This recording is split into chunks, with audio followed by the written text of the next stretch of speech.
On this episode of Locked On Canadiens, the core breaks through against the Sabres. What went right for the Montreal Canadiens on Monday afternoon in Buffalo, and what are some things they still need to clean up?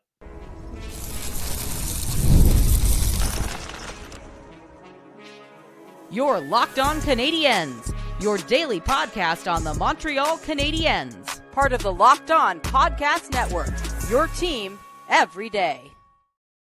Hello and welcome to episode 1181 of Locked On Canadiens. Thank you for making us your first listen of the day and for subscribing wherever you find podcasts, including here on YouTube. Subscribing supports the show and make sure you don't miss an episode. Today's episode is brought to you by FanDuel. You can start the season with a big return on FanDuel. New customers can place a $5 bet, and you'll get started with $150 in bonus bets if you win your first $5 bet. Visit FanDuel.com to get started. My name is Ian Boisvert, also known as Maybe It's Ian. I am not joined today, unfortunately, by the wonderful Laura Saba, also known as the Active Stick, which is too bad because we have a really, really fun hockey game to break down. Monday afternoon, the Montreal Canadiens went into Buffalo, and I think escaped is the word I would use with a 7-5 win. So we're going to break everything down there, how the core finally responded to a couple of games of not playing particularly well, some things that maybe we're noticing about the defense moving forward, and Montreal wins a game even though their starter, Cayden Primeau, did not finish the game. Do the Canadiens need a better option in net? So we'll break all that down on today's episode of the show. We're going to start with the win. A win is a win is a win, and Montreal really needed one. 7-5 in Buffalo, empty netter at the end from Christian Dvorak. The offense is alive. Buffalo's goaltending was not particularly great in this one. They chased Ukko-Pekka Luukkonen after the second period. Devin Levi gave up his first two shot attempts, or shots that actually made it to him. This was the Canadiens' first win of the season when trailing at any point in the game. For those who have followed me previously on Twitter and now on Blue Sky, that's something I had been harping on since the beginning of the season. This was game 16, and it's the first time that they ever trailed in a game and managed to come out on top of that hockey game. They've had a couple where they've forced overtime, both against the Islanders and the Calgary Flames, but this time they actually finished the job. Somewhat concerningly, they scored a couple times and then immediately gave up another goal. One of them was 28 seconds afterwards. Another was 19 seconds afterwards. Montreal took the lead and then gave up two really quick goals to go down in the game. So definitely some things to clean up. But let's start with the forwards, and particularly the four that I talked about in yesterday's episode. Nick Suzuki, Juraj Slafkovsky, Cole Caufield, and Kirby Dach. I talked about them coming into this game. The 3 games prior, they combined for 0 points. And they took that personally because they went out there and they had really, really great games against the Buffalo Sabres. Nick Suzuki has a 4-point night, 2 goals and 2 assists. He now has 17 points in 16 games. So he's, for all of the poor play that we've seen from Nick Suzuki so far this year, a lot of it uncharacteristically so, he's above a point per game. He's exactly where we kind of want him to be. Juraj Slafkovsky, 3 assists, and those aren't just secondary, here you go, helpers. He set up Nick Suzuki on the 2-on-1. That led to Suzuki's first goal. The second goal, he just outmuscled his man, stole the puck from him, and found Suzuki for another goal. And on the I'm trying to remember the last assist. I can't exactly recall what happened there. Oh, it was the Caufield power play goal, where he could have easily tried to stuff it on his own and instead saw Caufield alone at the other side of the blue paint and somehow got the puck through not only the goalie, but the defending Buffalo Sabre that was there. Just a really, really strong playmaking game from Juraj Slafkovsky. And it really bothers me listening to like TSN or any of the other, national networks who cover this team, because they all seem to really be caught up on the fact that he's not scoring goals. He's only got the 1 goal so far this season, but he's got 10 assists in the 13 games that he's played. He's not a goal scorer, Juraj Slafkovsky. He's going to win battles along the boards. He's going to win battles down low. He's going to be a pain in the butt to play against, and he's going to put some really nice passes on his teammates' sticks. And that's what he did this afternoon against Buffalo. If that's the version of Juraj Slafkovsky we're looking for, we got it. He was supremely good. Caufield, 2 goals including the game winner. He's now got 12, and as I'm recording this, that puts him in sole first place for the Rocket Richard Trophy, which would be excellent if he could win it. Will he win it? I don't think so, especially because Austin Matthews has been injured, and even when he wasn't injured, he wasn't very good. That's not going to be that way forever. But if Caufield can play his way into the top 3 of that award by the end of the year, we're all stoked. So another great sign from him to bounce back. And Doc had 2 assists. He had a secondary assist on Suzuki's first goal, and I believe he grabbed another assist on Suzuki's second goal. 2 for 6 on the power play. Caufield had both of those. And interestingly, there was one with Lane Hutson on power play 1. We'll talk about that in the second segment, where I want to sort of break down where the Canadiens stand on defense so far. The Canadiens are 5-0 when leading after 40 minutes, which is cool because that's a really great stat. It shows that they can finish hockey games when they have the lead. The problem is that we are 16 games in, and that has only happened 5 times. So they need to try to get to the third period with more leads and continue their play in the third period. What did the team do well that caused them to create more offense in this game? I think for starters, they took advantage of some nice passes to get guys set up on the rush. The first Suzuki goal was like that. The first goal of the game from Josh Anderson was like that, where he gets set up on a breakaway from the blue line and doesn't miss. But outside of that, I thought that they cycled particularly well, especially on the power play when they were able to do that. And their forecheck was, once again, really, really good. It was something Marty St. Louis harped on a lot last year. And I think that has paid dividends for him because the Canadiens forecheck very well. They just seem reluctant to use it a lot of the time, which is unfortunate because they're good at it. They are a pain in the butt down low when they want to be. It just seems like we're not exactly seeing that maybe when we want to, or as much as we'd like to. That third line continues to do whatever it wants most nights. Brendan Gallagher, I just love this version of this player. I don't know. I think this is just the first time in a few years where he's actually completely healthy. But it's also the mentality that he has. You know, he went from being a first line, second line player on this team for years to now being a bottom 6 player. And even with all the shuffling up top, we haven't seen him move into that top 6. He stayed on that third line, sometimes the fourth line, but mostly that third line. And I think that's fine. I know some people are saying that he should get a shot higher up in the lineup. I don't think that's a great idea because he's working in the place that he's working now. Just leave him. Don't touch it.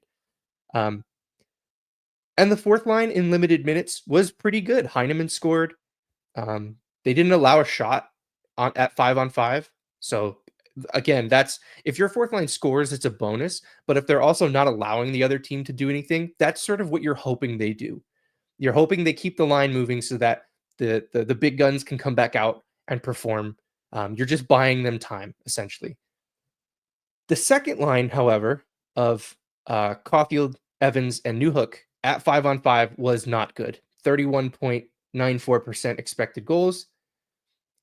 I talked about this a lot on the last episode. I still think they have to find a way to get Kirby Dach back to center on that line.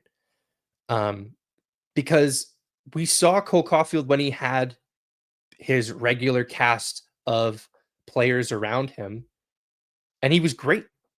And now when he's at 5-on-5, that line just doesn't work. Jake Evans was great in the role that he had. Jake Evans is a great case study for why you should leave Brendan Gallagher exactly where he is. Because Jake Evans, lower in the lineup, was great. We loved him every night. That line, whatever line he was on, was clicking. And then you move him into the top 6, and he has a higher offensive responsibility now. And it just doesn't work. He doesn't have the same skill set of a guy who you would like to have in that spot. It doesn't mean he's a bad player. He's just playing out of his role. So I would really like to see them get Dach back to center on that line. I wonder if that happens sooner rather than later with potentially Raphael Harvey-Pinard coming back and Patty Laine skating, which is really great news for the Montreal Canadiens. I don't think he comes back anytime soon, but he's headed in the right direction. There's some lineup choices to be made up front for Montreal. So all of this to say a really promising game from the guys that we wanted to see, the guys that I wanted to see. I harped on them the entire last episode, and they did it. They went out there and performed, and the Montreal Canadiens snapped their losing streak at 6 games, and now they head into a couple days off before they take on the red-hot Minnesota Wild on Thursday night. But before we get to that, we're going to break down a little bit more of what the defense was doing well and what maybe they need to clean up a little bit, and we're going to do that in just a minute.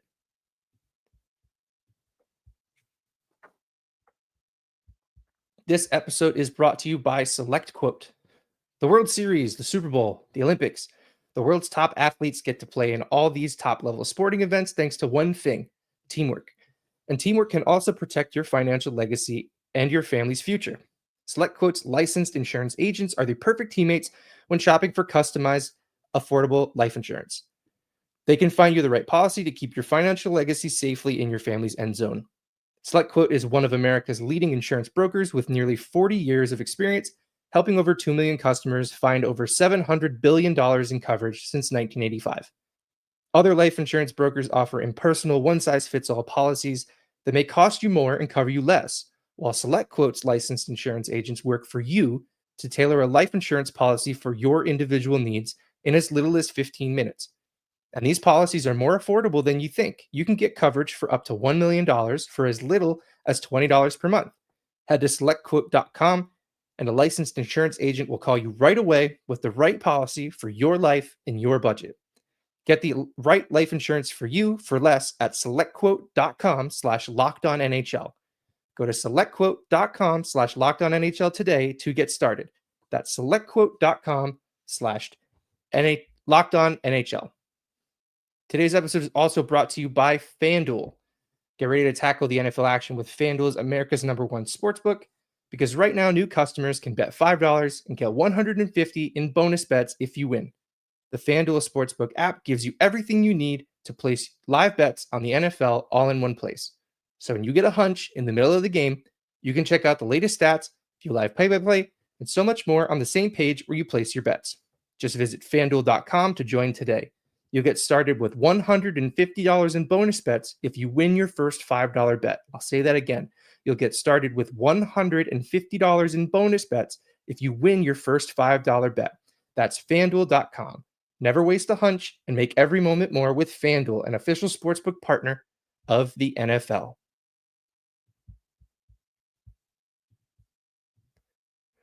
Okay, we are back, and we are about to talk about the defense. It seems like yet another game and yet another opportunity for everybody to be very upset about the play of Mike Matheson. There's going to be a little bit of that here. I won't lie to you. And I'll start with that pair of Matheson and Gouli. That experiment should be dead. We should not be doing that anymore. It's not working. You look at the NHL game, the game scorecards Twitter account or Blue Sky account now, and just about every game, Gouli and Matheson are at the bottom. It just doesn't work, unfortunately. The first goal, they both jumped up on the play, and Caufield is left back defending Tage Thompson, which is just hilarious considering the size mismatch and the positional mismatch. The fifth goal, they both got confused on what side they were supposed to play. Gouli is so used to playing the right, he was on the right side, and Matheson was also trying to play the right side. He left his guy wide open on the left. They just don't work. I would, find a way to break them up. Lane Hutson continues to play really well, not only offensively, but when he makes mistakes with the puck, he's the one cleaning them up. He did that in this game where he would turn a puck over and then immediately be the one to get it back. He had an assist on power play 1, which was very funny because that power play 1 started with I think about a 30-second 5-on-3, and Marty decided to go with most of power play 1, but Matheson was flipped out for Lane Hutson. The power play, the 5-on-3 power play ended without them scoring, but they were still in the offensive zone, so Hutson stayed out there for the 5-on-4. He sets up Caufield with a shot pass that he deflects into the net. And the murmurs of, get Hutson off of power play 2 and, put him in Matheson's place on power play 1, those just became full-blown yells and screams. And for the time being, it felt silly to not do that. We watched Matheson go out there with power play 1, and it just didn't work every time he was out on the ice. But, you know, he does end up getting an assist on the game-winning goal by Cole Caufield on the power play, so I don't think Mike Matheson is leaving power play 1 anytime soon. If they wanted to, this would be the time to try it because they have a few days off before their next game, and they'll have time to practice and tweak things if they'd like, but coaches hate messing with winning lineups, so I wouldn't expect any changes there.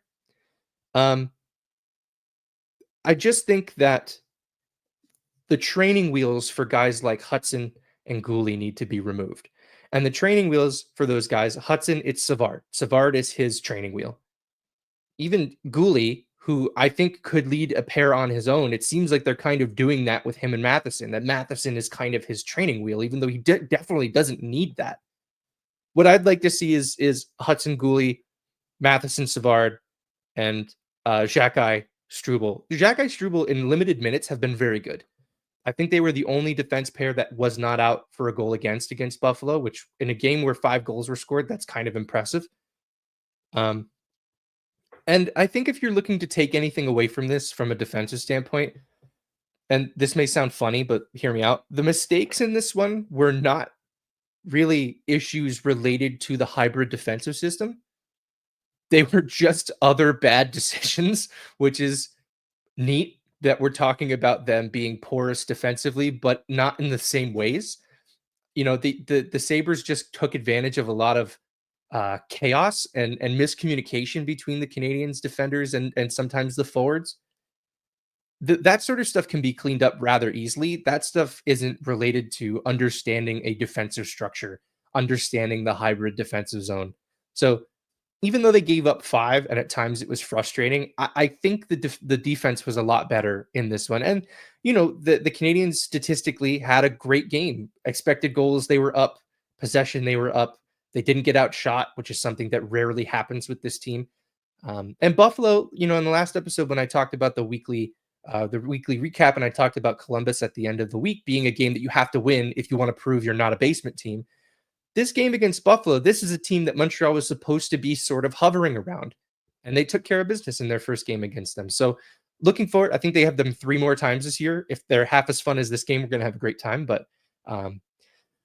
other than the defense, there's one other thing I wanted to touch on, and it's brief, and it's going to be a small rumor roundup. I wanted to do a larger one on this, but by the time the rumor was released and then crushed, it was like 3 hours, so there wasn't much to go on. But this is, of course, the Gerard Gallant rumor. For those who might not have followed this, Georges Laraque said that Marty St. Louis and Kent Hughes met with Gerard Gallant at a coffee shop in Toronto to offer him a job. Kent Hughes was asked about it by other reporters, and Hughes not only denied it, but said that he has never spoken to Gerard Gallant in his life. And the last time that he saw him was at the NHL Awards when Gallant won the Jack Adams when he was still the coach of Vegas. So I don't know where this rumor came from. I guess it's understandable that we would be thinking they're connected to hiring a coach because they have a spot open on their bench that they haven't filled since Burrows left. And they kind of need a veteran presence behind the bench. They need that kind of veteran voice that Gerard Gallant, we've already seen him have success in this city in that kind of role. That aside, why would they meet in a public place in Toronto where practically all of the hockey media already is, but especially so this weekend because it's the Hockey Hall of Fame ceremony? Like the entire hockey reporting world is there right now. Why would Kent Hughes and Marty St. Louis do this in public? It just kind of, it never passed the sniff test for me. I never believed that this was something that could happen, not only because of the source. I don't know that Georges Laraque has gotten a ton of these things right, but it just never felt like something that was actually happening. And it was kind of bizarre watching folks take it and run with it because it never made any sense. So definitely a bizarre one. I wasn't expecting to talk about Gerard Gallant today, but I guess from a realism standpoint, we'll give it we'll give it 2.5 yeehaws out of 5. And from a entertainment standpoint, I'll give it a 5 because it really did send this fan base into a frenzy. I think that matters when taking in the entertainment aspect of this. All right, we are done talking about the defense and Gerard Gallant, and we are moving on to our final segment where we need to figure out if and how the Canadiens can get a better option in net, and we'll get to all that in just a moment. This episode is also brought to you by PrizePicks. PrizePicks is America's #1 daily fantasy sports app with over 5 million active members. PrizePicks is the easiest, most exciting way to play daily fantasy sports. All you do is pick more or less on 2 to 6 player stat projections and watch the winnings roll in. PrizePicks puts their members first, so all withdrawals are fast, safe, and secure. When my picks hit, I can get my money in as quick as 15 minutes. PrizePicks invented the flex play, which means you can still cash out even if your lineup isn't perfect. You can double your money even if one of your picks doesn't hit. It's so fun and simple to use, you'll really enjoy playing. Download the PrizePicks app today and use code LOCKEDONNHL and get $50 instantly when you play your first $5 lineup. That's code LOCKEDONNHL on PrizePicks to get $50 instantly when you play your first $5 lineup. You don't even need to win to receive the $50 bonus. It's guaranteed. PrizePicks, run your game.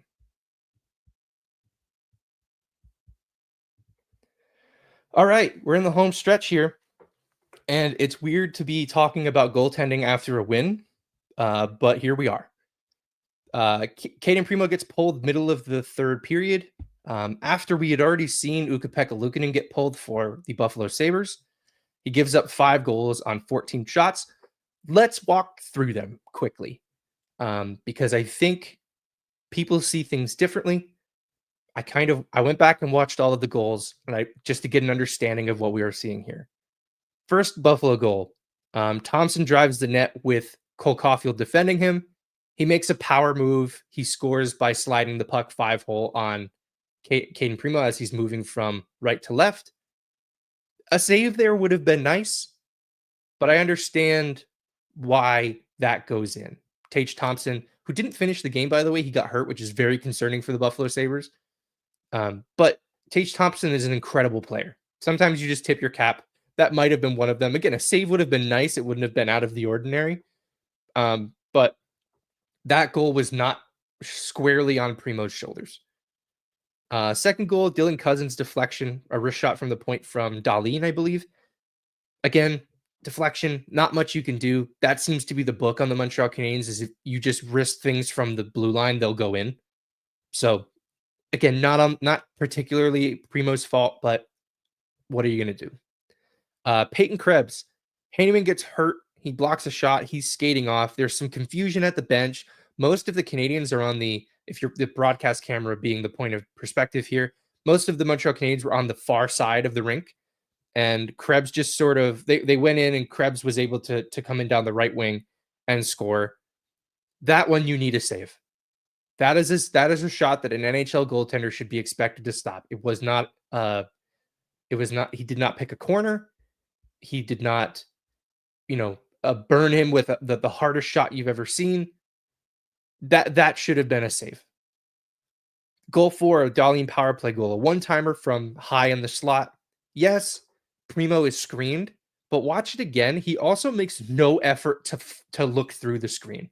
He tries to stand up tall and look past guys, but if he stayed low and looked just out to his left, he might have been able to see it and stop it, but he didn't. He did not make much of an effort to look through the screen that was in front of him. So yes, he was screened, but watch other NHL goalies. They try to fight through those screens. That's one where maybe, he can be expected to look past the guy that's in front of him. And then the fifth one that chased him, JJ Peterka scores. Again, that's the one with the miscommunication between Gouli and Matheson. But that needs to be a save. It's a backhander that never left the ice and went in very slowly through the 5-hole. There's a reason that one chased him. It seemed like at that point, Marty thought that the Canadiens were in this game and Primeau was keeping them out of it, because that put Buffalo, I believe, up 5-4, and Montreal had to come back and tie it. So for Primeau, consistency remains the issue. And that's something we've outlined since I got here on this podcast, which is he is either great and unbeatable or unplayable, and there's never a middle ground. And in the first period, he looked okay, and then it was over. So with a backup goalie in a game like this, you're just looking for a save. Make a save. There wasn't one play in this game where you went, Cayden Primeau stole one. You need a couple of those a night from your goalie, and you need to not give up as many soft ones as he has a habit of doing. The thing with Primeau is that he's sort of stuck because in the same way that he was last year, he can't be waived. They can't send him to Laval without waivers, and there are some people who think that he won't get claimed on waivers. I beg to differ. His last name is Primeau, and Philly needs a goalie. The Flyers, I think, would claim him in a heartbeat. I don't think they would even think twice about it. So I don't know that if you waive Cayden Primeau, he gets through waivers. I think if you waive him, he's a Philadelphia Flyer. I don't have any inside information on that, but that's just conventional thought for me. They need a goalie. He's Keith's kid. They'll definitely pick him up if they waive him. And even if you were able to get him through waivers and you wanted to call up Jakub Dobeš, who is cooking in Laval, just leave him. I don't understand, the interest here in replacing a backup goalie this badly. Because here's the thing: if you do waive Primeau with the thought of bringing Dobeš up, and Primeau gets claimed, now Dobeš has to be your backup goalie for the rest of the year, unless you're able to acquire another backup through other means. And you don't have a starter in Laval. Yes, you have Connor Hughes, but he's young. I don't know that he fits if he's going to be here long term. And now you've got an ECHL goalie as your backup for Laval. You've essentially tanked Laval's season. So those are non-options for me. Kaapo Kähkönen is on waivers. This is the second time this year he's on waivers, I believe. This time from Colorado. He was with Winnipeg. If he went on waivers on Monday, he'll clear on Tuesday, or he'll get claimed Tuesday. If Winnipeg claims him, he can go right back into Winnipeg's farm team, so long as nobody else put a claim in on him. So I would imagine that might be where we're headed. He's a non-option for me. His numbers are terrible. I would not pick him up and expect him to be a backup goalie in the NHL. So unfortunately, it seems like the solution here is just the status quo, is riding Montembeault, putting Primeau into, somewhat sheltered games and hoping for the best. Because I just don't see any other way around this. Primeau wasn't good, but what else can you do that doesn't tank the season in Laval by pulling Dobeš up? And then what if Dobeš isn't also a backup caliber goaltender in the NHL? We don't know that he will be. Yes, he had a good training camp. Yes, he's playing well at the AHL level. That's not the American Hockey League, or that's not the National Hockey League. That is the American Hockey League. So I don't see that as an option for the Montreal Canadiens right now. So fingers crossed that Primeau plays to the better end of the spectrum that we've laid out for him, which is either he's unbeatable or unplayable. I think we'll just need to accept volatility at that position until a more stable franchise option comes through the pipeline. All right, let's hit some trivia, and then we will see each other next time. But we'll start with our trivia question here. Remind everybody of what it was. The first trade between Buffalo and Montreal that involved two players swapping places, which means no cash considerations, no future considerations, and no draft picks, was on March 10th, 1992. Who were the players involved in the trade? The deal is 1-for-1, which I know hockey fans love to hear. To Buffalo, Peter Svoboda. To Montreal, Kevin Haller. So those are definitely some guys to remember. I had a fun time looking for that one. All right. Our question with the Minnesota Wild on tap is Minnesota Wild related. In the first ever matchup between the Minnesota Wild and the Montreal Canadiens, it took place on October 24th, 2000 at the then called Molson Center. The two teams played to a 2-2 tie. Who scored the Habs' first ever goal against the Minnesota Wild? So who scored the first goal of that game for the Montreal Canadiens and set off a very mid record against the Minnesota Wild. If you've looked at it, they are the team that has given Montreal the most trouble. They've played 31 times. Montreal has only won 9 of them. So we'll break down that matchup later on in the week, but that's going to do it for us today. That's your first listen. For your second listen, you can find Locked On Fantasy Hockey. Become a fantasy hockey expert and get the edge over your league mates with daily tips from Steal and Flip. Find Locked On Fantasy Hockey and Locked On Canadiens on YouTube or wherever you listen to podcasts. I'm also going to share a link to my Movember fundraiser down in the description on YouTube and all of your podcatchers. If you could donate, that would mean a lot to me. We've also made the jump over to Blue Sky. You can follow the show at Locked On Canadiens. You can follow me at Maybe It's Ian and Laura at The Active Stick. Same names you found us on before. You can find us there. We're also on TikTok. You can follow us at Locked On Canadiens. Thanks so much for tuning in. We will see you next time.